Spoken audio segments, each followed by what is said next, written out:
Good afternoon, I'm Malcolm Jordan and this is your Midday News Fix for Tuesday, the 28th of April. The Prime Minister says moving up the phases of the fuel response won't be a knee-jerk reaction. The plan for Phase 2 includes relaxing truck load limits, removing the maximum weights for EVs and letting freight move at off-peak times to make diesel go further.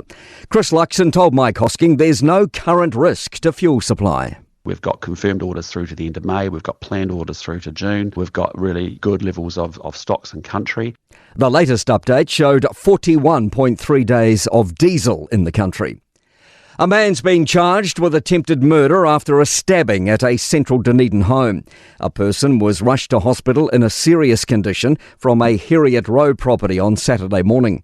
A 26-year-old man, allegedly known to the victim, will appear in the Dunedin District Court today.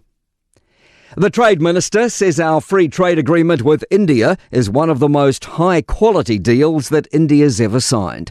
Todd McClay has signed the agreement in New Delhi overnight.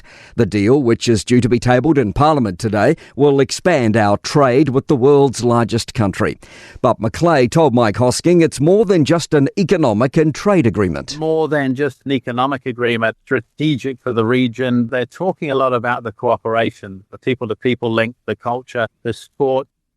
German Chancellor Friedrich Merz says the US is being humiliated by Iran's leadership. US and Iranian peace talks are facing another setback, with Donald Trump calling off a visit to Pakistan by two of his envoys. Merz believes the lack of US strategy and the fact that Iranians are stronger than previously thought makes it hard to end the conflict. He says he can't see which exit the Americans are opting for, as translated by Reuters. The Iranians are obviously negotiating very skillfully and letting the Americans travel to Islamabad only to leave again without any results. Researchers suggest New Zealand may not be prepared for a shift in demographics. A COI 2 report shows the fertility rate is well below replacement level, the population is ageing quickly, and more people are living in Auckland. It also shows immigration is increasingly the major source of talent and population growth. Co-author and Emeritus Professor Paul Spoonley says it could put strain on infrastructure, particularly healthcare. Extra staff, beds, transit lounges and urgent care clinics are among actions being rolled out in various parts of the country to support the health system this winter.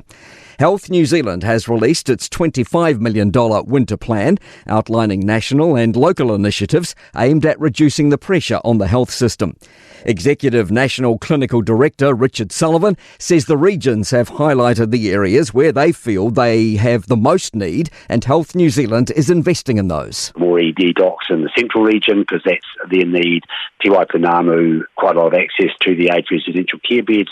To sport, former Black Cap Jeff Allett has been appointed New Zealand cricket CEO, replacing Scott Wienink, who departed in December. Manchester United are just one win away from a guaranteed return to Champions League football after a 2-1 win over Brentford. And British boxers Anthony Joshua and Tyson Fury have agreed to meet in a long-awaited bout later this year. I'm Malcolm Jordan. That's your latest news fix. We'll be back with the next update at 5 p.m. from the Newstalk ZB newsroom.